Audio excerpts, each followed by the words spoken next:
কাকা বরবটি খেতে কাজ করছেন? জি, আমি বরবটি খেতে কাজ করছি। কেমন হয়েছে আপনার গাছে বরবটি? আল্লাহ দিলি খুব ভালোই হয়েছে বরবটি, প্রচুর পরিমাণ ফলও ধরেছে। প্রতি বছর কি এই বরবটি চাষ করেন আপনি? না, আমি পরপর 2 বছর, গত বছর করেছি আর এইবার করছি আর কি। এখানে খরচ খরচা কেমন হয়? এইখানে খরচ খরচা ওই 1020 টাকার মতো খরচ হয় 1 বিঘি বইতে। বেচা কিনা করতে গেলে আপনার 50-60 হাজার টাকা বেচা কেনা কাজ হয়। তো অল্প দিনে ফসল, 3 মাসের ভিতরে এটা বেচা কেনা শেষ হয়ে যাবে, 90 দিনের ভিতরে। আজকে কি কাজ করছেন খেতে? আজকে তো নিংড়ান দিচ্ছি, বরবটি খেতে নিংড়ান দিচ্ছি, সেচ দেবো তাই।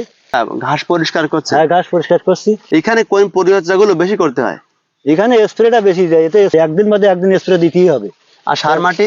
সার তো দিলেও চলে, না দিলেও চলে। সার দেওয়া লাগে না কি জন্য? সার দেওয়া লাগে না, বই আগের থেকে তৈরি করা, সার দিয়ে তৈরি করা। একবারে চষার সময় ওটা কি আর সারটা দিয়ে টিএসপি, ইউরিয়া, পটাশ এই সমস্ত গুলো বুনে আর বীজ দানা বুনে চাষ করার পরে বীজ রোপণ করার পরে এতে আর কোনো সার দেওয়া লাগবে না।